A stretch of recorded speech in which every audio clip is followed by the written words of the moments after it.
हिंदुस्थानाचा आराध्य दैवत राजे छत्रपती शिवाजी महाराज, भारतीय घटनेचे घटनाकार डॉक्टर बाबासाहेब आंबेडकर, श्री शिक्षण पुरस्कर्ते महात्मा फुले सावित्रीबाई फुले, महर्षी वाल्मिकी, संत रोहिदास, अहिल्याबाई होळकर, एकलव्यांना स्मरून वंदनीय शिवसेना प्रमुखांचा नम्र शिपाई आजच्या या आभार सभेच्या निमित्तानं आपले विचार मांडण्यासाठी या ठिकाणी व्यासपीठावर उपस्थित आहे।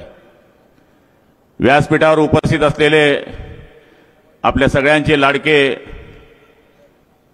या राज्याचे उपमुख्यमंत्री नामदार एकनाथरावजी शिंदे साहेब, ज्यांनी आताच आपले विचार मांडले, ते केंद्रीय मंत्री नामदार प्रतापरावजी जाधव साहेब, ज्यांनी या कार्यक्रमाकरता नियोजन केलं, ते आपले आमदार संजयरावजी गायकवाड साहेब, मंत्रिमंडळातले माझे सहकारी नामदार संजूभाऊ गायकवाड साहेब, आनंदी अडसू साहेब, माजी आमदार रायमुकर साहेब, सगळे बसलेले माजी आमदार, शिवसेनेचे जिल्हा प्रमुख, महिला आघाडी जिल्हा प्रमुख, विद्यार्थी सेनेचे जिल्हा प्रमुख, युवा सेनेचे जिल्हा प्रमुख, समोर बसलेले माझे शेतकरी बंधू भगिनी, लाडक्या बहिणींनो आणि चोरून ऐकणाऱ्या माझ्या बांधवांनो,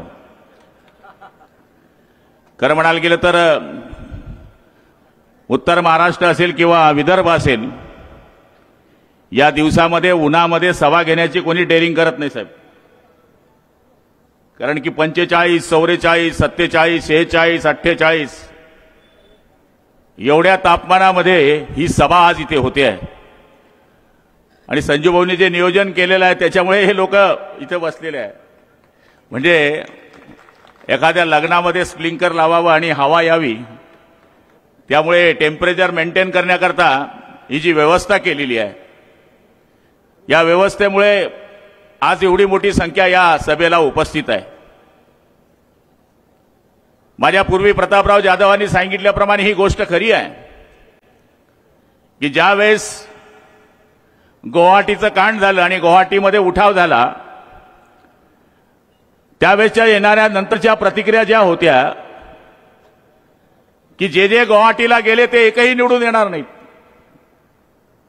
आम्ही गुवाहाटीला गेलो होतो, शिवसेना पक्षाचे 40, अपक्ष होते 10, आम्ही गेलो होतो 50, आम्ही जागा लढल्या 80, आमच्या जागा निवडून आल्या 60 आणि 5000च्या मताधिकाच्या आत पडलेल्या जागा आहेत 7, त्याच्यामध्ये रायमुरकरांचा समावेश आहे। फक्त 1,500 मतं या माणसाला राहिले असते तर कदाचित त्याच चौथ्या वेळेस या जिल्ह्यामधले आमदार राहिले असते।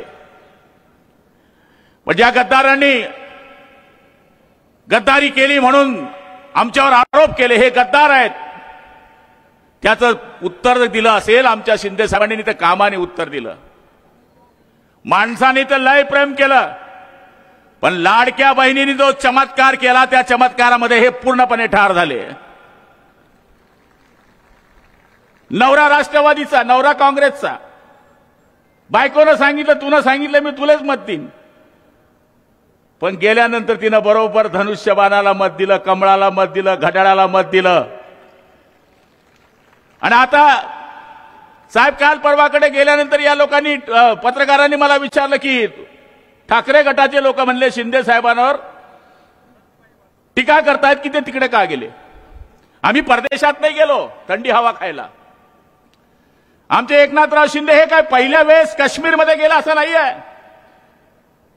ज्यावेळेस वादळ आलं, वारा आला, तोक्तेक वादळ आलं, महापूर आले, त्यावेळेस सगळ्यात पहिले पोहोचणारे आपले हे मुख्यमंत्री आहेत आणि तुम्ही त्यांना बदनाम करतायत।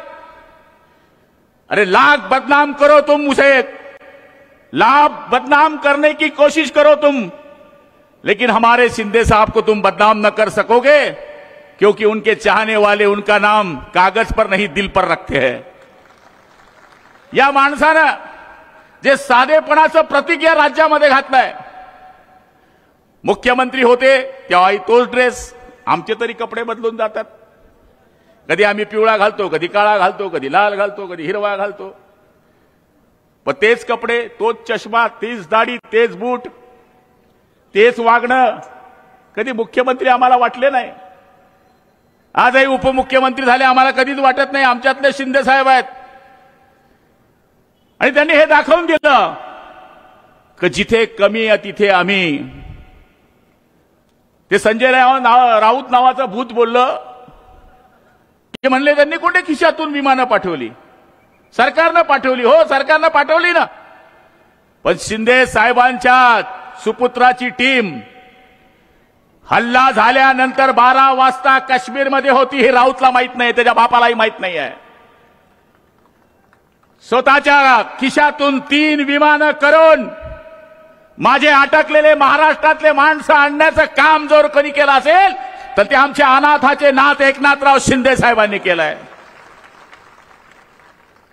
रात का तारा है तारा ही रहेगा, जन्मोन्नत नजारा है नजारा ही रहेगा. दहशत से ना डरे हैं हम, ना डरेंगे. कश्मीर हमारा है, हमारा ही रहेगा. हे सिद्ध करण्याचं काम जर कोणी केलं असेल तर शिंदे साहेबांनी केलंय. मागच्या काळामध्ये किती योजना झाल्यात. मी बुलढाण्यामध्ये काही आज येत नाहीये. जेव्हापासून प्रतापराव जाधव साहेब खासदारकीला उभे राहिले त्यांनी मान्य करावं की असं एक खासदारकीची निवडणूक नाही की मी 10 वेळेस आलो नाही. यावेळेस मी 7-8 वेळेस आलो, कारण की आमचं त्यांचं एकदम जवळ आहे. धामणगाव बडे टाकलं की उधर जळगाव, आणि धामणगाव बडे इकडे टाकलं की बुलढाणा. त्यामुळे इकडे जी हवा बनते ती तिकडे बनते, आणि तिकडची हवा आली की इकडे बनती. बुलढाणा शहर मी पण पाहिलं होतं पहिलं. पण संजू भाऊ, तुम्ही शिंदे साहेबांच्या मागे एखादा सावकार कसा लागतो उधारी मागायला, दे रे भाऊ, दे रे भाऊ, दे रे भाऊ. मग शिंदे साहेब काय म्हणता, आला सावकार, नाही मुद्दल तर घे व्याज. व्याज करत करत पुतळेच पुतळे बसवले, गेटच गेट बसवले, सामाजिक सभागृह केले, सिंचनाच्या योजना आणल्या. माझ्या सी क्लास नगरपालिकेत किती पैसे द्यावे, मेरा बाप भी आएगा ना तो बोलेगा नहीं हो. माझ्या नगरपालिकेचं मतदान 24,000 आहे साहेब. 319 कोटी रुपये दिले. 319 करोड, 319 कोटी. आम्ही पत्र दिलं, आला गल्ला. पत्र दिलं, आला गल्ला. आम्ही मला काय स्वप्नात आहे काय? असं तसं नाही निवडून आलो आम्ही, छप्पर फाड के आलो. आम्ही 5 होतो जळगाव जिल्ह्यातून साहेबांबरोबर गेलेले. 5चे 5 निवडून आलो. त्या संजय राऊतच्या छातड्यात भगवा झेंडा घालून निवडून आलो. आणि असं तसं नाही, या व्यक्तिमत्वावर बघून. तुम्ही तर गाडीत होते साहेब आता येताना, तुम्ही बायांचे चेहरे पाहायला पाहिजे होते. सख्या भावावर सुद्धा एवढं प्रेम नाही, तेवढं प्रेम या महिलेंचं तुमच्यावर आहे. सख्या भावाप्रमाणे. सख्या भाऊ 2च वेळेस पैसे देतो, भाऊबीज आणि रक्षाबंधन. तुम तो हर महीने में 1500 उलट झालं साहेब. भले बायको नवऱ्याकडे पैसे मागायची, आता नवरा बायकोकडे पैसा मागतोय. असेल तर आहे का थोडं? ही परिस्थिती करण्याचं काम, महिलेचा सन्मान वाढवण्याचं काम, महिला सक्षमीकरणाचं काम जर कोणी केलं असेल, शेतकऱ्यांच्या बाबतीमध्ये योजना घेण्याचं काम, मुलींना मोफत शिक्षण देण्याचं काम, महिलांना आरडीमध्ये अर्ध तिकीट देण्याचं काम जर कोणी केलं असेल तर आमच्या शिंदे साहेबांनी केलं. आणि त्याचीच फलश्रुती म्हणून या महाराष्ट्रामध्ये बंपर सीट निवडून आल्या, 237 सीट निवडून आल्या. आणि या ठिकाणी आमचं सरकार आलं. खरं म्हणायला गेलं तर उन्हाची वेळ आहे, मी जास्त वेळ बोलणं उचित होणार नाही. पण ज्या शिंदे साहेबांमुळे असं म्हणायचं की तो शिवसेनेतून जातो, तो शिवसेनेतून फुटतो. आम्ही शिवसेनेतून कुठं फुटले? आम्ही शिवसेनेतून फुटले नाही. आम्ही त्यांच्या प्रॉपर्टीचे वारसदार बिलकुल नाही, पण आम्ही त्यांच्या विचाराचे वारसदार होतो. म्हणून शिवसेना प्रमुखांच्या आशीर्वादाने आणि शिंदे साहेबांच्या आशीर्वादाने निवडून आलो आणि पुन्हा मंत्रिमंडळामध्ये आमचा समावेश झाला. मी आदरणीय शिंदे साहेबांचे खूप आभार मानतो. साहेब, एवढ्या टेम्परेचरमध्ये आपण आलात, आभार मानायला आलात. बुलढाणा जिल्ह्याच्या वतीनं आदरणीय प्रतापराव जाधव आणि संजू भाऊंनी आभार मानलेलेच आहेत, पण मी सुद्धा आपल्याचे खूप आभार मानतो. आई जगदंबेला विनंती करतो की माझ्या नेत्याला उदंड आयुष्य दे, बलदंड शक्ती दे आणि जो शिंदे साहेबांना अडवा येईल त्याचा सत्यानाश होऊ दे. जय हिंद, जय महाराष्ट्र.